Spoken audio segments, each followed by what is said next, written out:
Olá, Júlio. Minha querida. Finalmente, o espaço que nós precisamos para falarmos sem olhar para o relógio, sem pressões, só boas impressões, não é? E para não sermos obrigados a reduzir a fórmulas demasiado simplistas a nossa indiscutível sageza. É isso, Não porque é? às vezes acontece. Às isso. vezes. Só a parte do reduzir, não é? O resto. Bom, Não Júlio. me fale nisso, porque durante a semana vamos falar de reduzir o cérebro e isso angustia. Não, vamos falar é da forma de o aumentar. Exatamente. Pronto. Vendo a coisa Perante o inevitável, digamos assim, olha, pronto, utilizamos esta palavra, perante o inevitável emagrecimento com a idade. Muito bem. Ficámos logo os dois mais bem dispostos com esta de emagrecimento. Hoje o Júlio escolheu uma canção do Chico Buarque. É porque já havia pedidos como de costume. Esta gente é tirânica. Já havia pedidos para fazer sobre um poema, ponto. E eu trouxe este Chico Buarque. Eu te amo. É. Vamos começar? Obrigado. Eu teria preferido que me o dissesse em privado, mas em qualquer contexto é agradável. Não se esqueça que eu conto sempre isso do telemóvel, que era um telemóvel do passado que tinha a mensagem automática: eu também te amo. Em vez de ser estou numa reunião, era eu também te amo. Bom, quer começar? Vamos esquartejar este poema. Vamos esquartejar. Que é um bocadinho doloroso, diga-se. De fim. Não sei se no fim do... Está cheio de amor, mas cheira a fim. Eu não estou de acordo. Ai, não? Então acordo. vamos. Olha que coincidência. Você, ao fim de anos, confessa o seu amor por mim. E eu, ao fim de anos, arranjo coragem para dizer que não estou de acordo. Muito bem, vamos... Isto é um fim de semana extraordinário. Vamos pesar isto, então. Vamos pesar isto. E eu depois explicarei. Se conseguir não me perder entretanto. Se já perdemos a noção da hora, se juntos já jogámos tudo fora, me conta agora como hei de partir. Paramos aqui? Paramos. Ou seja, já houve aqui muita vida vivida, não é? Já. E depois, como sabe, eu tenho uma admiração canina pelo Chico, não é? E portanto posso admitir que muitos até dos nossos ouvintes me achem exagerado, mas ele joga sempre com vários níveis, digamos assim. Se já perdemos a noção da hora, o que é que quer dizer isto? Quer dizer, no fundo, que estamos a falar do tempo dos relógios e do tempo psicológico. Não é nada raro no amor nós perdermos a noção da hora do tempo dos relógios, pois não? Pois não. E depois chegarmos obscenamente atrasados a compromissos que tínhamos, não é? Até amores que tivemos. Chegar tarde a eles também. Você está-me a dizer que sai de amores atuais para ir a correr ter com amores passados? Não, às vezes olhamos para o relógio e decidimos que este amor já acabou e a outra pessoa... Peço desculpa, eu estava no concreto. Não, e a outra pessoa... Podemos passar para isso. Eu estava em coisas muito prosaicas, daquilo de nós combinarmos e jantar com os amigos, e o tempo voou, e quando nós chegamos vamos de tal maneira esbaforidos que os amigos perguntam se nós corremos uma maratona. O que evidentemente é uma graçola, porque estão fartos de saber que nós nem 100 metros, quanto mais uma maratona. Não é? Estava a falar a esse nível. O nível que introduziu é evidentemente muito importante. E é por isso que eu dizia que ele joga em muitos registros. Que é, por exemplo, a noção da hora, da altura, para nos separarmos. Pode ser tão diferente, não é? Pode ser diferente. O outro pode dizer agora? Exatamente. Agora que eu tinha chegado aí? Nem mais, não é? Se juntos já jogámos tudo fora, aqui há uma responsabilização dos dois. Não é? Estamos fora daquela situação clássica de um é o Cordeiro de Deus, não é? E outro é Lucifer. Não. Ele está a dizer, se juntos já jogámos tudo fora. O que é muito belo, mas não é verdadeiro, porque se já tivessem jogado tudo fora, não estavam a ter esta conversa. Ou não pelo sobrava menos, nada. Nem mais. E ele não estava a dizer isto. Mas porquê é que a pessoa agora pode ser horrivelmente cínica e dizer, pois ele escreve isso que é para rimar com hora, não é? Com hora, fora, está feito. Mas o que ele diz é assim, nós perdemos a noção, quiçá, da altura certa, eu ia dizer ideal, mas arrepia-me, da altura certa para nos separarmos. Talvez de uma forma civilizada, talvez até ficando amigos, etc. Se deitarmos tudo pela janela, me conta agora como é que é de partir. Ou seja, se já fizemos estas asneiras todas, agora como é que, é a minha fantasia, como é que me estás a pedir para me ir embora? Eu próprio não acho que haja uma altura certa para me ir embora, porque não me apetece. Mas então, depois disto, é que não faz sentido nenhum. O que acontece muitas vezes é que as alturas são diferentes, não é? Nem mais. Não é? Porque se reparar, ao longo de todo o poema, não é? Estamos indiscutivelmente no seio de uma relação e com duas pessoas profundamente enrodilhadas, mas o discurso é de uma.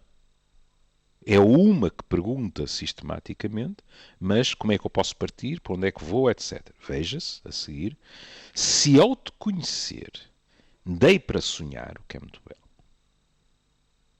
dizermos a alguém, no fundo, que foi quando o conhecemos ou a conhecemos, que começámos verdadeiramente a sonhar. Não é a mesma coisa que dizer começámos a desejar. Com todo o respeito que eu tenho pelo desejo. Não é isso que está em causa. Mas sonhar é algo de mais, eu diria, megalómano. Mas não num sentido pejorativo. No sentido que, inclusivamente, há quem diga nós começamos a envelhecer quando deixamos de sonhar. Isso significa que o sonho, como dizia o poeta, comanda a vida, não é? Portanto, ele diz... Isso pode acontecer muito cedo, não é? Deixar de sonhar pode acontecer muito cedo. É verdade, tem toda a razão. Tem toda a razão. Se eu te conhecer, dei para sonhar, fiz tantos desvarios, rompi com o mundo, agora veja. O que é que, vamos partir do princípio que isto é um homem. Mais a mais, com um autor que escreve com enorme facilidade para o homem como para a mulher. Mas vamos partir do princípio que é um homem. Fiz tantos desvarios, rompi com o mundo. Lá está aquilo que alguns chamam a conotação antissocial do amor, que é deixei tudo por ti. O que, não raras vezes, faz parte de um discurso de chantagem ou de acusação também. Eu diria que hoje em dia estamos todos mais almofadados e já não fazemos muito esta coisa de, como cantava a Nina Simone, love me or leave me, ou tudo ou nada, não é? Sim, que engraçado. Eu conheço uma versão que é em português e diz respeito ao Futebol Clube Porto. Ame-o ou deixe-o, não é? Eu a falar da Nina Simone. Sou eu que tenho que lhe lembrar. Pois é, Júlio. Meu Deus. É verdade. Não. Você é uma portista tão distraída como o meu filho mais novo, sabe? Ele também é assim? Ele é. Então ele às vezes pergunta-me os resultados do Porto. Ah, não, isso não vale, isso eu sei ser. Isso você sabe. Pronto. Bom, mas então... Não, mas eu dizia-lhe que acho que já não há tanto esse campeonato da chantagem e do tudo ou nada, ou eu por ti deixei tudo, deixei os amigos, fiquei sozinha. Ou claro que normalmente é um discurso que depois se tem a posteriori, quando deu para torto. Porque muitas vezes nós fizemos isso, ou deixámos-nos empurrar para isso, com a melhor das intenções, que é salvar a relação. Mas mesmo para a relação, não é uma boa ideia.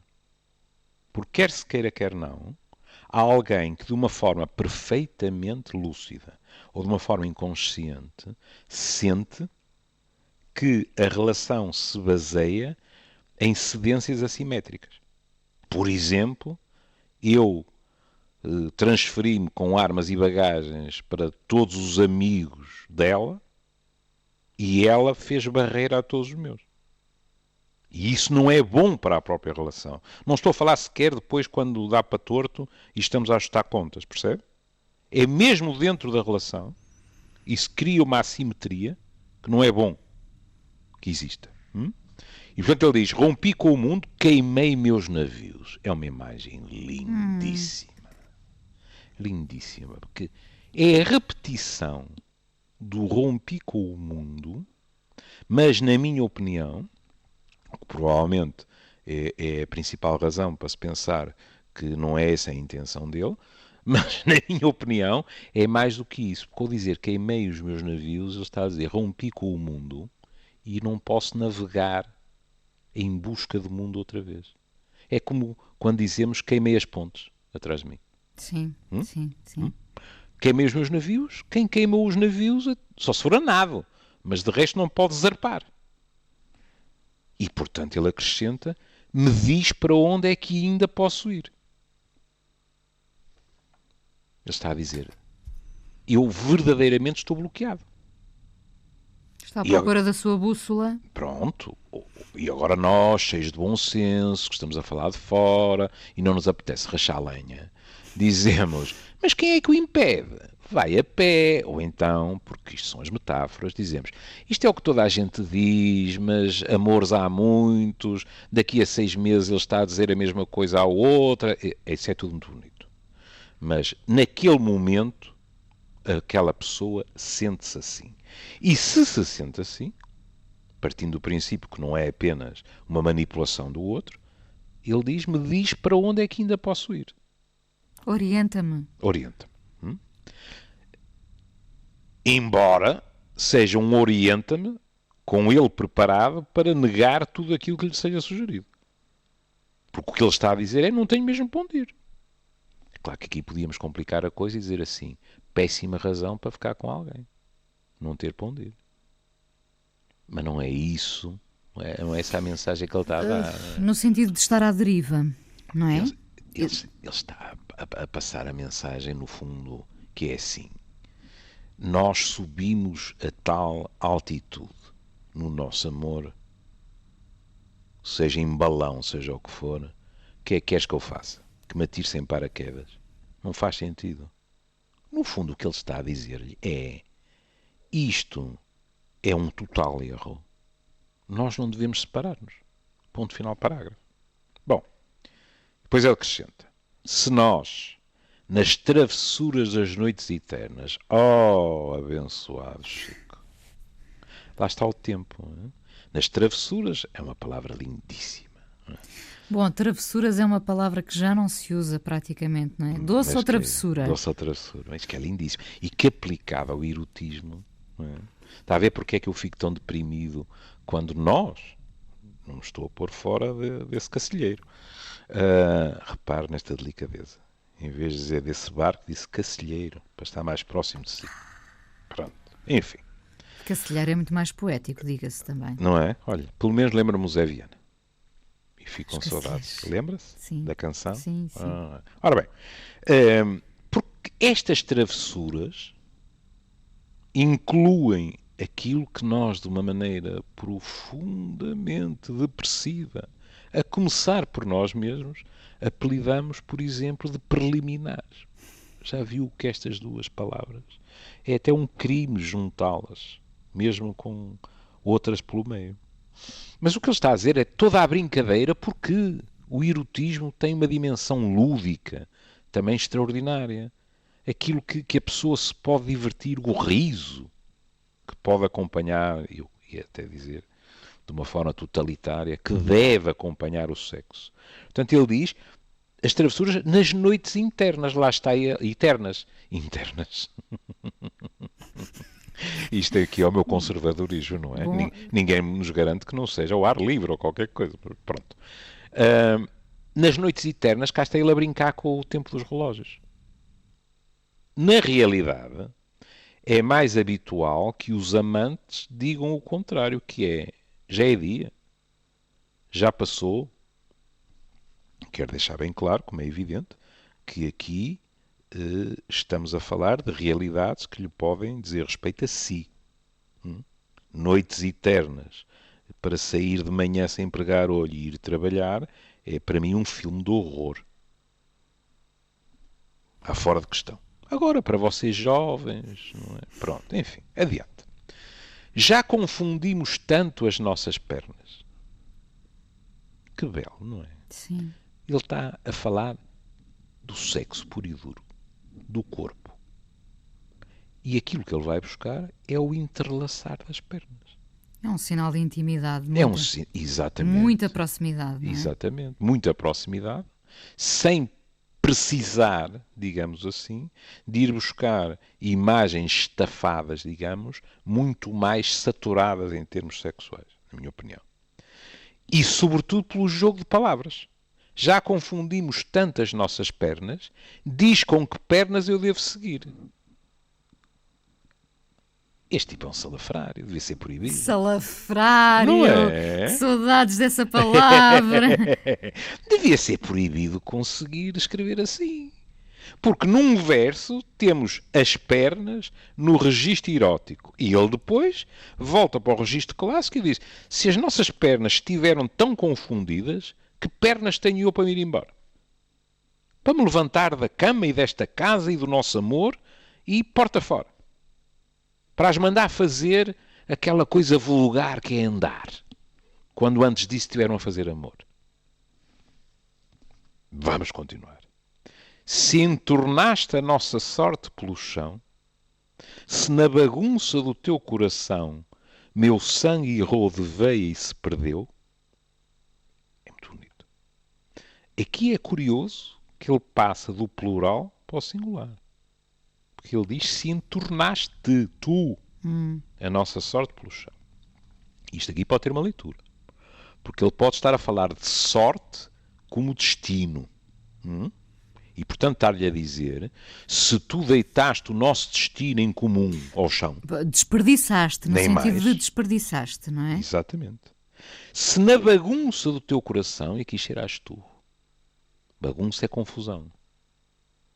Ela poderá pensar noutra pessoa? Noutra pessoa. Ou estar, pelo menos, muito cheia de dúvidas em relação a ele. As coisas não estão, digamos assim, claras para ela. E então ele diz: o meu sangue irrou de veia e se perdeu. Que é outra imagem extraordinária, porque é uma isto não é meramente utilizado no amor erótico. Olhe, os jovens, os adolescentes, têm rituais de amizade, não só os adolescentes, isto vem das calendas, que é, por exemplo, fazer um pequeno corte e misturar os sangues. Porquê? Porque é um ritual de amizade para sempre. Sim. E ele vai utilizar... Pacto. Exato, um pacto de sangue. Exatamente, a expressão, o pacto de sangue. E ele vai buscar essa mitologia e diz: mas eu tentei misturar o meu sangue com o teu, mas se calhar enganei-me na veia e o meu sangue perdeu-se. Para tu estares assim tão confusa, será que as coisas não correram como deviam? Como se na desordem do armário embutido meu paletó enlaça ao teu vestido e o meu sapato ainda pisa no teu. Que bonito. Agora é ele a dizer: não são só as pernas que estão entrelaçadas ou que estiveram tão entrelaçadas. Repara no armário. O meu casaco continua abraçado ao teu vestido. E o meu sapato ainda está a pisar o teu. Admito que esta imagem possa pôr algumas das nossas ouvintes a dizer assim: eu essa dispensava. Porque se o sapato dele pisa o meu, isso é sinal que o pé dele também pisa o meu. Suponhamos que vamos dançar ou qualquer coisa, isso pode não ser assim tão agradável. Mas é realmente... E se eu quisesse entrar num delírio de fosse de géneros, e essa agora, porque é que há de ser o sapato dele a pisar o dela? Porque é que não há de ser o inverso? Que, aliás, no cinema é muito aproveitado. Eu, outro dia, pela 57ª ou 8ª vez, vi o Notting Hill. Porque o apanhou ou porque foi ver de propósito? Não, porque é sempre da mesma maneira. Estou a fazer zapping, chego lá e, porque tenho vergonha, digo: é só até acabar esta canção, porque eu adoro a banda sonora Notting Hill. E depois acontece sempre a mesma coisa, que é, não, mas eu quero ver a cena final da Julia Roberts a dizer que vai ficar para sempre em Londres, porque gosto muito daquilo. Ponto final, parágrafo. É extraordinário, não é? Como é que aos 66 anos, e tendo visto 58 vezes o filme, não é? Eu ainda posso ter lata a dizer uma coisa dessa. Mas eu gosto. Que bom! Não é? É E verdade. eu devo dizer que eu nem sou um grande admirador de Hugh Grant como ator. Porque acho que ele faz sempre de Hugh Grant. É Não é muito esse o igual. encanto dele? É muito igual. Se calhar, é muito igual. Mas na realidade, pronto, quer dizer, estes filmes são a própria banda sonora, não é? Que na minha opinião é magnífica, e depois é aquelas histórias que nós gostamos, não é? Quer dizer, tudo parece perdido e depois não se vai a cavalo, mas vai-se de automóvel através do engarrafamento londrino para a Bela Encantada, não é? Que ele recusou, dar-lhe uma segunda oportunidade e ficarem juntos. Pronto, quer dizer, quem é lamechas como eu não resiste a estas coisas, não é? Ainda bem que Pronto, admite. aí está. E, portanto, podia-se dizer, não senhor, o sapato dela é que pisou dele, não interessa. Agora veja isto. Como se nos amamos feito dois pagãos. Essa é uma frase que dava também para um longo. Só a frase. Porquê é que ele diz feito dois pagãos? Muito provavelmente porque nós temos uma tradição de condenação da carne, com C grande. Não é?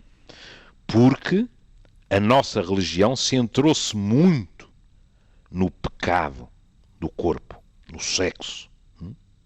E, portanto, quando ele diz que nos amamos feito dois pagãos, é impossível, digamos assim, não associar a que o esplendor da nossa relação física é um esplendor transgressor para aquilo que é o nosso bem cultural. Felizmente, mesmo a nível da religião, isso tem vindo a modificar-se. Eu lembro-me da surpresa com que ouvi pela primeira vez, numa missa, um padre numa homilia salientar que o entendimento erótico era muito importante na vida do casal. E eu pensar, ó diabo, ou isto é uma exceção, ou então há coisas que estão a mudar. E claro que têm que mudar. Inevitavelmente. Estão a mudar muito lentamente, não é? É verdade, filha, mas não é só esse nível, sabe? Não é só esse nível. Ainda na quarta-feira passada, quando eu fui à RTP, à praça, com o Jorge e com a Sónia, estava um rapaz, porque era um rapaz, interessantíssimo, que tinha feito um trajeto muito curioso desde ser comissário de bordo a ser hoje em dia jesuíta, não é? E estávamos à conversa antes de irmos para o programa, na maquilhagem, não é? E eu estava a pensar, é evidente que a abordagem de uma geração destas e de um homem destes que teve o seu trajeto, etc., não pode ser a mesma abordagem, seria injusto, para o segundo até, do pároco da aldeia não sei quê, que está lá há 40 anos e a quem as coisas foram apresentadas ainda à moda antiga, com Satanás, etc, etc. Quer dizer, é bom não esquecer que hoje em dia, oficialmente para a Igreja, o diabo não existe. Existe o mal. Não existe é a personificação do mal. Já foi um passo e tanto. Já. Embora temos que concordar que o diabo tinha alguma piada, mas enfim, pronto. Podemos mantê-lo na nossa cabeça, não é? E eu mantenho. Como sou agnóstico, a Sim. mim só me tiro o que eu deixo. E portanto, cá em casa, eu ainda tenho de vez em quando algumas conversas com Lucifer. Olha, quanto a isso, se quiser um dia, se nunca leu, leia o Dom Juan do Torrente Ballester e vai ver o que é um diabo extraordinário. GTX. GTX. Como se nos amamos feito dois pagãos, teus seios ainda estão nas minhas mãos. Cá está. Isto não é conversa politicamente correta para a nossa tradição judaico-cristã em termos de sexo.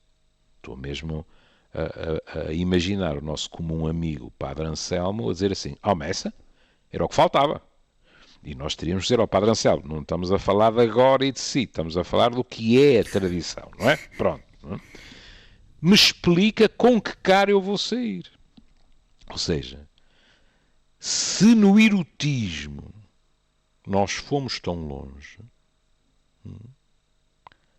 diz-me com que cara é que eu saio disto. É claro que isto também dá a asa a nós pensarmos assim, com que cara, se calhar, por causa da métrica, porque no fundo o que ele está a dizer é com que vontade ou com que desgosto é que eu saio de uma coisa destas, que me deu tanto prazer. E então a conclusão. E por isso eu dizia que discordava de si. Não. Acho que estás só fazendo de conta. Te dei meus olhos para tomares conta. Agora conta como hei de partir. É lindíssimo. Primeiro verso. Não, acho que estás só fazendo de conta. Ele porque ele não quer acreditar. Claro, isso são ameaças. Claro. Tu estás a meter-me na linha, ou a pregar-me um susto, ou seja o que for. Mas não, estás a fazer de conta. E depois a imagem não fica a dever nada às outras, quiçá é até a imagem mais forte do poema, porque ele diz: te dei meus olhos para tomares conta. Não se pode ir mais longe que isto. É dizer a alguém: entreguei-me totalmente a ti. Entreguei-me totalmente. Eu vejo o mundo a partir de ti, porque tu tens os meus olhos. Portanto, se me entreguei totalmente, tu agora não me podes fazer isto. E não é só isso, é que ele continua a utilizar a argumentação de mesmo que eu queira, não posso. Porque diz, se eu te entreguei os meus olhos, como é que eu hei de partir? Cego? Eu já não tenho navios, como ele disse atrás. E agora vou cego? Credo, até o velho Édipo teve que ir pela mão da filha. Porque complicado. Agora vamos ver se nos entendemos. Estamos a falar de uma canção de amor e de metáforas. Não estamos a falar do real. Ainda há uns meses atrás eu tive o prazer de estar aqui no Porto numa associação de invisuais, e é extraordinária a autonomia que aquela gente tem. Mas não é disso que estamos a falar. Ele está, no fundo, a dizer-lhe, em primeiro lugar, eu acho que estás a fazer de conta. Atrás já tinha insinuado que ela está confusa. E está-lhe a dizer, eu entreguei-me a ti completamente. Misturei-me contigo. Estou dentro de ti. Não tenho navios para velejar. Agora diz-me como é que eu hei de partir. Se quisermos estragar a beleza toda, podemos imaginar do outro lado alguém a dizer, não tenho obrigação nenhuma de te dar explicações. A porta é ali e quero-te com os teus discos e os teus livros daqui para fora quando eu voltar para jantar. Ou com a tua pen. Já não há discos e livros, a tua pen. Dá vontade de dizer, faz favor, pega na pen e vai-te embora, não é? E a pessoa responde, vou, mas com muita pena. Exato, exato. Ora bem, como tantos outros, é um poema iluminado. Este homem, pronto. Não estou a dizer que não haja aqui muita transpiração, como dizia o Edison, se bem me lembro, não é? A inspiração e depois não sei quanto de transpiração, mas há coisas que eu acho que nem com 500 anos de transpiração em cima o vulgar dos mortais consegue lá chegar. Eu diria que é uma coisa que se escreve a posteriori, portanto, já com essa marca da dor em cima. Está bem, querida, mas é assim, eu e você podemos ter tido desgostos de amor. Poderá dizer, o Chico teve mais que nós. Não sei. Até podemos pensar, teve menos, se calhar, não faço ideia. A minha fantasia, por exemplo, é que se eu fosse mulher, um tipo que escreve estas coisas, eu teria uma enorme dificuldade em lhe puxar as orelhas e lhe apontar a porta, não é? Porque isto é uma coisa... Imaginar alguém escrever isto para nós é assim... É um privilégio autêntico, não é? Mas é assim, o que eu estou a dizer é, sofremos quase todos. Mas depois conseguir descrever esse sofrimento. Eu não estou a dizer que quando eu ou a Inês ficamos com nódoas negras, sofremos menos do que ele. Agora, o que estou a dizer é que ele consegue descrever esse sofrimento de uma maneira que está ao alcance de uma enorme minoria, que era um velho slogan de uma rádio, não era? Sim, onde eu trabalhei, a XFM. Então, pronto, exatamente.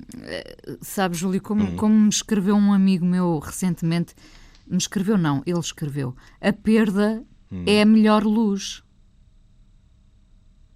Porque a perda nos faz ver de outra forma, não é? De uma forma clara e dolorosa, claro, mas a perda é a melhor luz.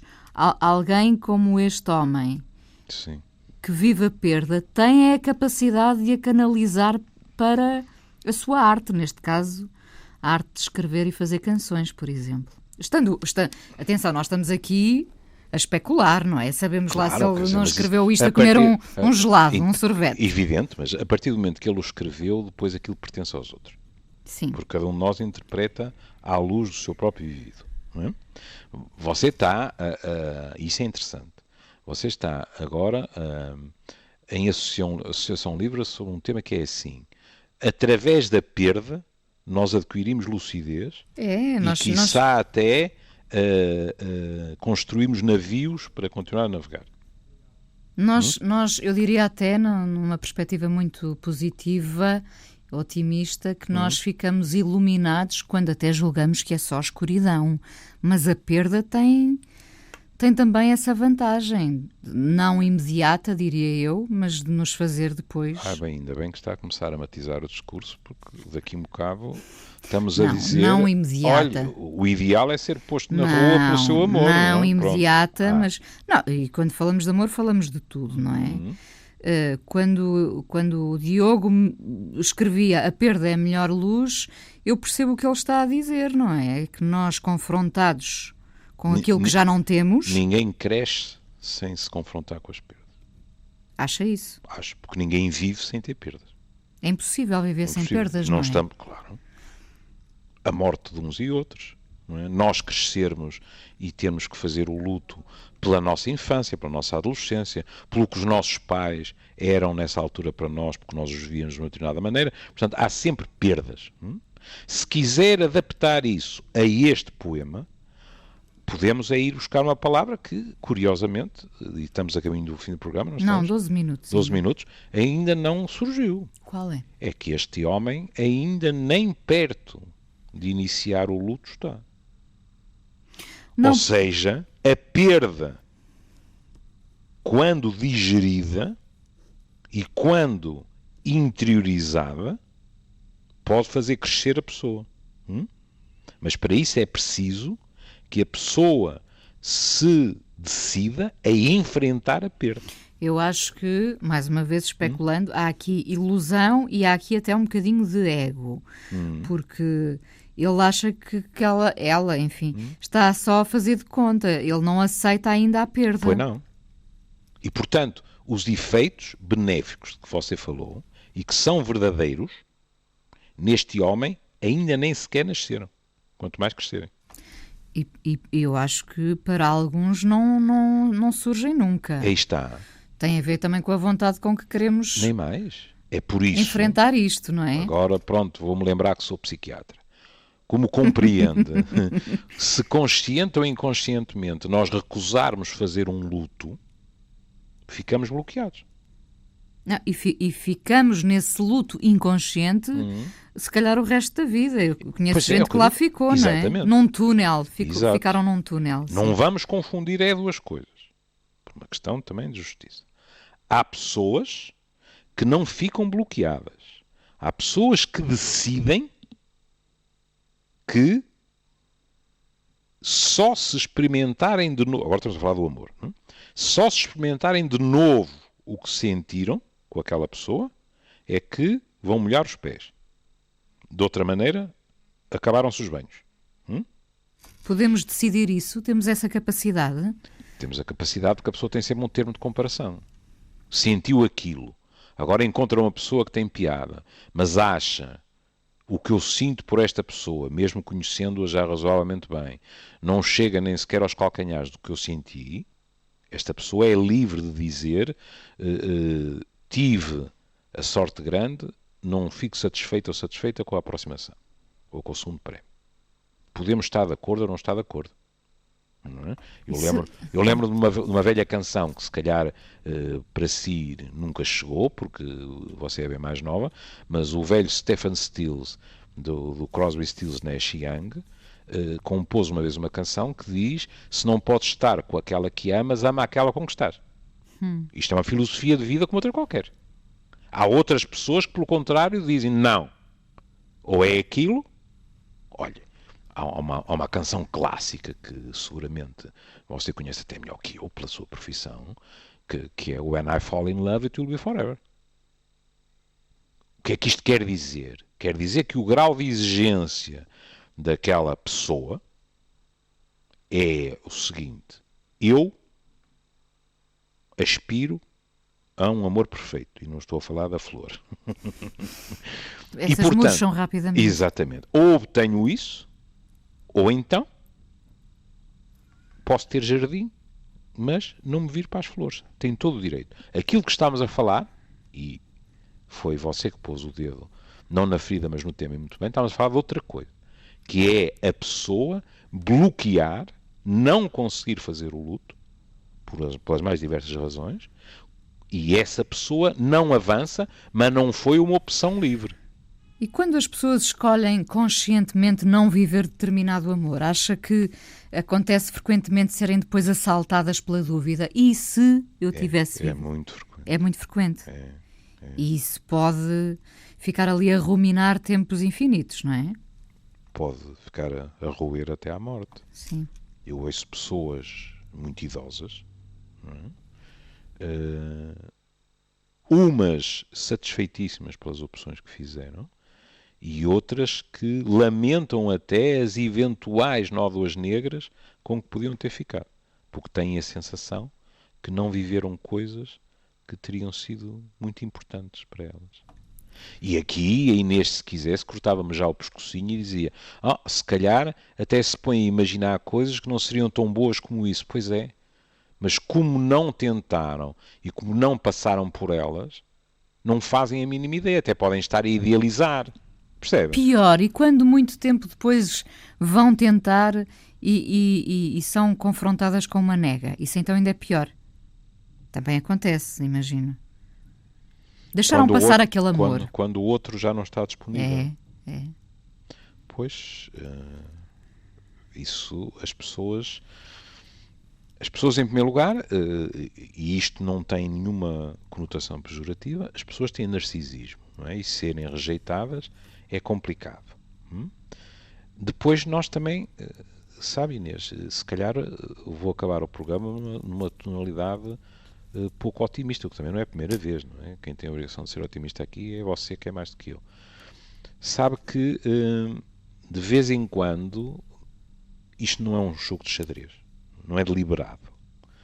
Às vezes é, e quando é deliberado não nos deixa bem na fotografia. Mas muitas vezes não é deliberado, mas nós temos a sensação de que estamos sempre a tempo. Aos mais diversos níveis. Estamos sempre a tempo porque, de certa forma, decretamos, sem o saber, que somos imortais e que, portanto, se não for este ano, é daqui a 2, ou daqui a 4, ou daqui a 10, e a vida prega-nos partidas, e decretamos que o outro estará sempre à nossa espera. Bom, e aqui temos que evitar uma enorme injustiça. É se quando nós voltamos o outro já não está de braços abertos, é muito injusto decretar que ele está a ajustar contas ou que nunca gostou de nós. O que pode ter acontecido é que o outro cansou-se de esperar de nós. Esperar por nós, percebe? E com esse cansaço é como se o próprio amor se tivesse cansado. E já não é o mesmo. Pelo menos não é o mesmo ou não é suficiente para a pessoa arriscar connosco. Pronto. Às vezes até se ganha forças com esse cansaço, não é? Ganhou-se uma resistência. Sabe o que é que muitas vezes é complicado nesse exemplo que pôs? É que às vezes a pessoa pensa assim: eu ainda gosto desta marota, mas que garantias é que eu tenho? Passaram-se meses ou passaram-se anos. Da outra vez, ele ou ela desapareceu no horizonte. E desta vez, quanto tempo é que vai demorar a acontecer a mesma coisa? E, portanto, eu também ouço pessoas nessa situação, do outro lado. Pessoas que, de repente, alguém reapareceu. Pessoas que até têm uma outra relação e que, de repente, ficam apavoradas pelo que descobrem ainda sentir por aquela outra pessoa do seu passado e que dizem não, agora, independentemente de terem ou não terem outra pessoa, dizem não. Está tudo terminado entre nós. E que depois vêm dizer, mas não está, sabe? A minha vontade foi saltar-lhe ao pescoço e dizer, como cantavam os Beatles, step on the gas and wipe that tear away, não é? Prega a fundo e seca essa lágrima. Vamos para férias ou qualquer coisa desse género. Mas a pessoa, racionalmente, achou que não devia fazer isso e não o fez. Pronto. Essas, às vezes, também ficam depois a pensar o que é que teria acontecido. Eu lembro-me sempre da frase do seu bisavô, julgo eu, na dúvida cumprimenta-se sempre, não é? E nestes casos, na dúvida... Tenta-se sempre. Tenta-se sempre. Sempre. Sabe o que eu apetece dizer-lhe? Aquela frase do que o Humberto Eco citava na entrevista, não é? Das mentiras? Não, salvo erro do provérbio chinês. Desejo que vivas em tempos interessantes. Não é? Que, na dúvida, tenta-se sempre. Pelo menos essa pessoa tem a certeza que vive sempre tempos interessantes. Às vezes até demasiado. Somos nós que temos que provocar esses tempos, Júlio. E tentar é uma forma de os viver de uma forma mais interessante. Não seja modesta. Você só tem que escolher. Escolher, no meu caso. Foi uma boa forma de terminarmos isto. Acabou? Acabou assim. Estou farto de si. Julga que lá por se ter declarado que eu fico menos farto de si. Nem penso nisso. Vamos ouvir a própria canção. Vamos ouvir agora. Os nossos queridos ouvintes vão perceber pelos seus ouvidos se isto é uma canção de desamor ou se ainda há fé. Vamos a isso? Esperança e caridade. Um beijinho. Até amanhã. Tchau.